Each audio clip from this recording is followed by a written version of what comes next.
Hello बच्चों, चलो parasitism को समझते हैं। पहली बात, एक ऐसा टाइप ऑफ इंटरेक्शन है जहां पे प्लस और माइनस दोनों आ रहा है। मतलब प्लस मतलब एक इंसान को बेनिफिट होगा और एक इंसान नहीं, एक क्रिएचर को हार्म होगा। ठीक है, तो यहाँ पे ध्यान से देखो। पहले तो आप इसका डेफिनेशन ही समझ लो कि this is a type of interaction where parasite खाता है होस्ट को या फीड ऑन होस्ट। ओके, यहाँ पे पैरासाइट आपका पॉजिटिव है और होस्ट आपका नेगेटिव है। ठीक है, so it is a type of interaction in which parasite feed on host. Small parasite live inside the host body. जो बेटा स्मॉल पैरासाइट है वो होस्ट बॉडी के अंदर रहता है। लिव और या फिर रहता है या फिर उसके अंदर रहता है, होस्ट बॉडी के अंदर रहता है। गेट फ्री लोडिंग, लॉडजिंग होगा। ठीक है, लॉडजिंग, लोडिंग नहीं होगा, लॉडजिंग होगा और फूड मतलब शेल्टर भी मिलेगा और खाना भी उसे फ्री मिलेगा। ठीक है, तो क्या है, आप यहाँ पे एक ऐसा टाइप ऑफ इंटरेक्शन जहां पे parasite feed on host and small parasite live और inside the host and get free shelter and food. Adaptation उनका क्या क्या है कि बेटा उनका अडेप्टेशन ये है कि उनको sensory organ, necessary unnecessary sensory organ नहीं है, क्योंकि अननेसेसरी सेंसरी ऑर्गन उनके बॉडी वेट को बढ़ा देगा और डिफिकल्ट करेगा to reside in a host. ठीक है, so loss of unnecessary sense organ, loss of digestive system, they are high reproductive capacity. मतलब एक बेटा हजारों बच्चा पैदा कर सकता है, तो इनका जो रिप्रोडक्टिव कैपेसिटी है वो बहुत ज्यादा हाई है। और इनके पास सकर्स है to suck nutrition from host. बेटा आपने देखा होगा ये होते हैं सकर्स। ठीक है, ठीक है, अगर ये क्या करेंगे आपका इधर आकर ये खा के चले जाएगा। तो presence of suckers to suck nutrition from host. ठीक है, तो क्या क्या है, first there is loss of unnecessary sense organ, loss of digestive system, and they have suckers to suck nutrition from the host, and they are of high reproductive capacity. समझ गए बेटा, there of high reproductive capacity. And what are the effect of host. Host में बेटा अगर आपके सिर में जुए हैं, ठीक है, take it an example, what will be the effect that is going to happen in your body. First of all it will reduce your survival rate. ठीक है, मतलब जुए इतना डेंजरस नहीं है, but obviously some other types are very dangerous. So some will reduce survival rate and reduce the growth of reproduction. Growth and reproduction को reduce कर देगा और आपके पॉपुलेशन डेंसिटी को रिड्यूस कर देगा और मेक होस्टाइल बोल रहे हूँ, मेक होस्ट मोर वर्नेबल, और खतरनाक हो जाएगा। मतलब वो इतना वीक हो जाएगा कि अब कोई भी प्रेडेटर आकर उसे आसानी से खाकर चला जाएगा या आसानी से नोच कर चला जाएगा। समझ गए, so make host more vulnerable to predators as it makes the host weak. ठीक है, समझ गए, तो क्या क्या इफेक्ट है। First of all it reduces the survival rate, reduces the growth and reproduction capacity or reproduction, and third is it reduces the population density, or you can say population size, and fourth is make the host more vulnerable to predators as their body becomes weak. इनका body जो है बेटा वो क्या हो जाता है, body इनका वीक हो जाता है। ठीक है, समझ आ रहा है, तो रिड्यूस सर्वाइवल रेट को रिड्यूस करेगा। बेटा इसको समझो, सर्वाइवल रेट को रिड्यूस करेगा, ग्रोथ और रिप्रोडक्शन को रिड्यूस करेगा, फिर उसके बाद पॉपुलेशन डेंसिटी को रिड्यूस करेगा और ये और वल्नरेबल हो जाएंगे प्रेडेटर से। ठीक है, चलो अब उसके बाद आते हैं पैरासाइट का जो मॉर्फोलॉजी है या फिर इंटरनल स्ट्रक्चर जो है वो बहुत सिंपल है।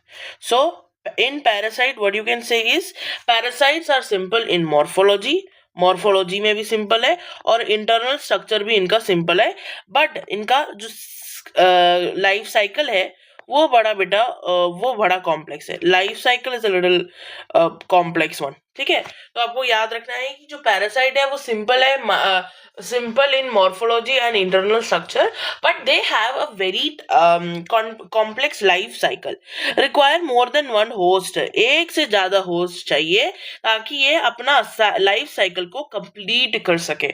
सो require more than one host to complete their life cycle. और को एवोल्यूशन क्या है बेटा, यहाँ पे सुनिए, यहाँ तक क्लियर है? ठीक है, एक से ज्यादा होस्ट चाहिए, पैरासाइट को एक से ज्यादा होस्ट चाहिए ताकि वो अपने लाइफ साइकिल को बेटा कंप्लीट कर सके. राइट, क्लियर है? ठीक है, चलो. तो को-एवोल्यूशन, इससे क्या मतलब है, तुम लोगों को ये समझना है कि को-एवोल्यूशन का मतलब है अगर if there is any change in the host, मतलब अगर होस्ट में कोई चेंजेस हो गया तो क्या होगा ना बेटा, होस्ट ने अपने आप को ऐसा डेवलप कर दिया कि पैरासाइट आएगा तो पैरासाइट को मार देंगे. लेकिन पैरासाइट भी चालाक है, पैरासाइट भी अपने अंदर कुछ एवोल्यूशन कर लेगा कि वो अभी भी होस्ट के अंदर रह सके. सो change in host, if any change in host, parasite evolve itself according to the change.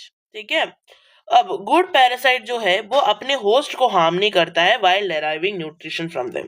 ठीक है, good host does not harm his host and feed on a proper manner में खाना खाकर चला जाएगा. समझ गए? जैसे गेस्ट आते हैं, तुम लोग गेस्ट को बुलाते हो, खाना खाकर बेटा चले जाते हैं, ठीक है, लेकिन कुछ लोग रह ही जाते हैं. समझ गए? समझ गए? तो पैरासिटिज्म जो है, एक और बार सुन लो, एक ऐसा टाइप ऑफ इंटरेक्शन है जहां पे पैरासाइट होस्ट को फीड ऑन करता है. स्मॉल पैरासाइट होस्ट के अंदर रहता है या फिर होस्ट के बाहर रहता है, और ये जो है इनको फ्री शेल्टर फूड सब मिल जाता है. और एडेप्टेशन इनका ये है कि इनका अननेसेसरी सेंस ऑर्गन्स नहीं है, डाइजेस्टिव सिस्टम नहीं है, इनका रिप्रोडक्टिव कैपेसिटी बहुत ही ज्यादा हाई है, और उसके बाद इनके पास सकर्स है to suck nutrition from the host. और यहाँ पे इफेक्ट क्या क्या है, होस्ट के अंदर में भी कुछ ना कुछ होता है.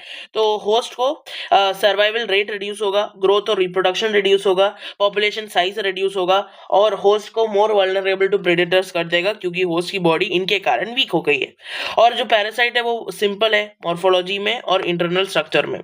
ठीक है, मॉर्फोलॉजी में और इंटरनल स्ट्रक्चर में पैरासाइट जो है सिंबल है, लेकिन इनका जो लाइफ साइकिल है वो बड़ा कॉम्प्लेक्स है. इनको एक से ज्यादा होस्ट चाहिए to complete the life cycle. Coevolution का मतलब है if there is any change in the host then the parasite will also make according changes. ठीक है, और good parasite does not harm its host and feed in a proper manner. Now malarian parasite जो आप लोग पढ़ चुके हैं, Plasmodium, ये बेटा दिस आर द protozoans. ठीक है, and they require two hosts to complete its life cycle. उसे दो होस्ट चाहिए अपने लाइफ साइकिल को कंप्लीट करने के लिए. तो इधर तुम लोग ध्यान से देखो बेटा कि मैं क्या बोल रही हूँ. जो आपका मलेरियल पैरासाइट है, हाँ बेटा जी, तो मलेरियल पैरासाइट उसको क्या चाहिए, दो होस्ट चाहिए to complete its life cycle. आप मलेरियल पैरासाइट में क्या मिलेगा, प्लाज्मोडियम, जो कि आपका एक प्रोटोजोवन है, और दो होस्ट चाहिए to complete its life cycle. एक तो है फीमेल एनाफिलस और दूसरा बेटा ह्यूमन. फीमेल एनाफिलस क्यों चाहिए, क्योंकि उसको गर्माहट चाहिए इंक्यूबेशन के लिए. Plasmodium egg requires high temperature for incubation. क्या, प्लाज्मोडियम के एग को क्या चाहिए, हाई टेम्परेचर चाहिए फॉर इंक्यूबेशन. और ह्यूमन का इनका ब्लड मतलब आरबीसी चाहिए to complete its life cycle. Clear है? Okay, so female anopheles, plasmodium का जो अंडा है, plasmodium egg require high temperature for incubation, and human का blood RBC to complete its life cycle. फिर उसके बाद liver fluke also requires two hosts to complete its life cycle. One is human and other is snail or fish. क्या है, snail या फिर fish. ठीक है, या फिर स्नेल या फिर बेटा आपका फिश.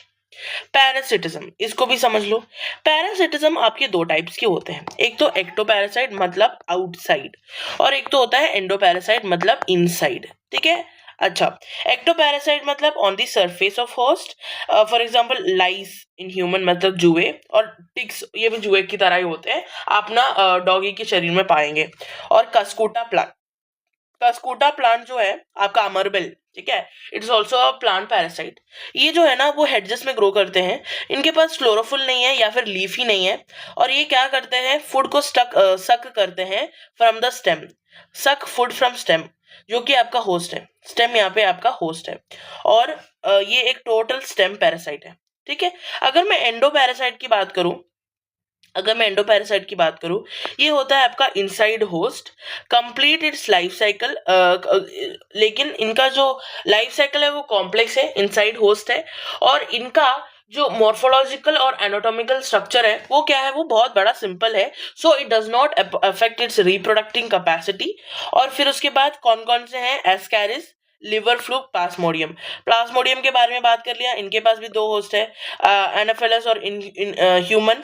एनाफिलस क्या करता है, plasmodium egg requires high temperature for incubation, and human blood, RBC blood to complete its life cycle, और liver fluke has 2 host, human and snail या फिश। ये भूल जाओगे, स्नेल या फिर आप क्या बोलोगे, फिश। ओके, फिर इतना हो गया जितना टॉपिक कवर करना था। अच्छा, अब उसके बाद आता है ब्रॉड पैरासिटिज्म। टाइप्स भी देख लो। ब्रॉड पैरासिटिज्म एक स्पेशल टाइप ऑफ पैरासिटिज्म है, एक स्पेशल पैरासिटिज्म है, ये पूरा सच्चा पैरासिटिज्म नहीं है, ठीक है। तो नुकसान और फायदा की बात करते हैं, तो देखो, जो कुकू बर्ड है ना वो अंडा दे देती है क्रो के नेस्ट में।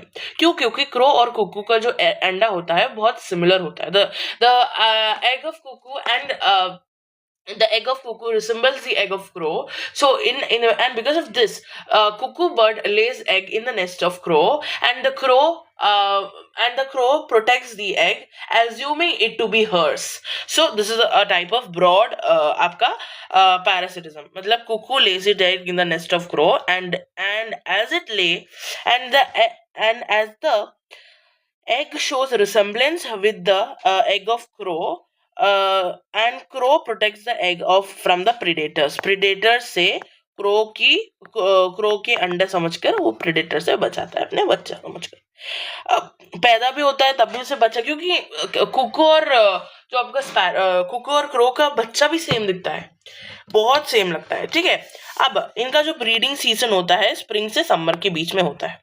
अब उसके बाद कंपटीशन, जिसको हम लोग अगले वीडियो में कंटिन्यू करते हैं। Thank you.